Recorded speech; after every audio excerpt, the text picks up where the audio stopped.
ഈ 70 വർഷക്കാലം LDF-ഉം UDF-ഉം മാറി മാറി ഭരിച്ചു. ഈ കേരളത്തെ കട്ടുമുടിച്ചു, കൊള്ളയടിച്ചു. ഇവിടുത്തെ പാവപ്പെട്ടവനെയും സാധാരണക്കാരനെയും രക്തം ഊറ്റി കുടിച്ചു. ഈ കഴിഞ്ഞ 12 വർഷക്കാലത്തെ മോദിജിയുടെ ഭരണം കൊണ്ട് ഇന്ത്യ ലോകത്തിന്റെ ഉന്നതിയിലേക്ക് വളർന്നു എന്നുള്ളതാണ്. നമുക്കറിയാം, ഇന്ന് UK-യെയും ജപ്പാനെയും മറികടന്ന് ഇന്ത്യ ഇന്ന് 4ാമത്തെ സാമ്പത്തിക ശക്തിയായി ഇന്ന് ലോകത്തിൽ മാറിയിരിക്കുന്നു. ഡിജിറ്റൽ എക്കോണമിയിൽ അമേരിക്കയും ചൈനയും കഴിഞ്ഞു കഴിഞ്ഞാൽ ഇന്ത്യ 3ാമത്തെ ശക്തിയായി മാറിയിരിക്കുന്നു. 10 വർഷം മുമ്പ് ഞാൻ ഈ ലോകം മുഴുവൻ സഞ്ചരിക്കുമ്പോ ഒരു ഇന്ത്യക്കാരൻ എന്ന് പറയുമ്പോ ഏതോ ഒരു ദരിദ്ര രാജ്യത്തിൽ നിന്ന് വരുന്ന ഒരാളെ പോലെ തല കുനിച്ചു നിൽക്കേണ്ടതായിട്ട് വന്നിട്ടുണ്ട്. ഇന്ന് അവസ്ഥ മാറി. ഇന്ന് 12 വർഷത്തെ മോഡിജിയുടെ ഭരണം കഴിയുമ്പോ ഇന്ന് ഇന്ത്യക്കാരൻ എന്ന് പറഞ്ഞു കഴിഞ്ഞാൽ എല്ലാവരും പറയും മോഡിജി എന്ന്. ഇന്ന് നമുക്ക് തന്റെ ഇടത്തോടെ ധൈര്യത്തോടെ തല ഉയർത്തി നിൽക്കാനായിട്ടുള്ള ഒരു സാഹചര്യം ഇന്നുണ്ടാക്കി. നമ്മൾ ഓർക്കുന്നുണ്ടാവും, പഹൽഗാമില് നമ്മുടെ 26 പേരെ നിരപരാധികളായിട്ടുള്ള നമ്മളെ സഹോദരന്മാരെ അവരുടെ അടിവസ്ത്രം ഊരി മതം നോക്കി വെടിവെച്ച് വന്നപ്പോ രാത്രികൾക്കുള്ളിൽ തന്നെ അതിന് പകരം തിരിച്ചടിച്ച് ഈ ഇന്ത്യയുടെ നരേന്ദ്രമോദിജി പറഞ്ഞത് എന്താണെന്ന് അറിയാമോ?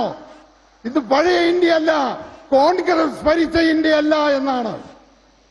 അമേരിക്ക ടാരിഫ് കൊണ്ട് ഇന്ത്യയെ ശ്വാസം മുട്ടിച്ചപ്പോ അതിന് പകരം ചോദിക്കാതെ നിശബ്ദമായിട്ട് നിന്ന് 18 വർഷക്കാലമായിട്ട് പൊടി പിടിച്ചു കിടന്ന യൂറോപ്യൻ യൂണിയന്റെ എഗ്രിമെന്റിൽ കരാറിൽ ഒപ്പുവെച്ച് അമേരിക്കയെ ഇന്ത്യയുടെ മുന്നിൽ മുട്ടുകുത്തിച്ച നരേന്ദ്രമോദിജി പറഞ്ഞത് എന്താണെന്ന് അറിയാമോ?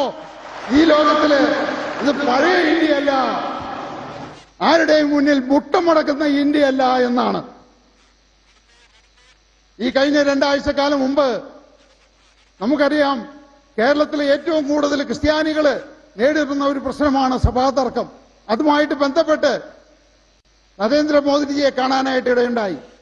ഇതെനിക്ക് ഉറപ്പുണ്ട്, ഈ 114 വർഷമായിട്ട് നടക്കുന്ന നമ്മുടെ സഭാതർക്കത്തിന് ഒരു പരിഹാരം അദ്ദേഹത്തിന് ഉണ്ടാക്കാൻ പറ്റുമെന്ന് എനിക്ക് പൂർണ്ണ വിശ്വാസമുണ്ട്.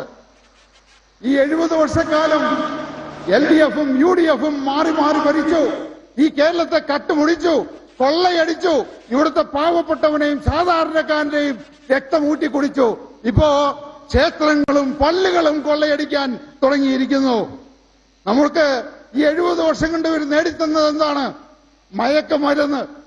സ്കൂളുകളിൽ മുതൽ കൊച്ചു കുട്ടികൾക്ക് മുതൽ കോളേജുകളില് എല്ലായിടത്തും മയക്കുമരുന്ന് ലഭ്യമാക്കി. കള്ള് ഫാക്ടറി തുടങ്ങി. ഓരോ കിലോമീറ്ററിലും മദ്യഷാപ്പുകൾ തുടങ്ങി. അഴിമതി വളർത്തി, കടം വർദ്ധിച്ചു, വിലക്കയറ്റം കൂടി. ഇന്ന് ഇവിടുത്തെ സാധാരണക്കാരൻ, പാവപ്പെട്ടവൻ ഒരു നേരത്തെ ഭക്ഷണം, വയറ് നിറച്ച് ഭക്ഷണം കഴിക്കാൻ ബുദ്ധിമുട്ടുന്ന സാഹചര്യത്തിലേക്ക് വന്നു. അതുകൊണ്ട് ഈ കേരളം മാറണം.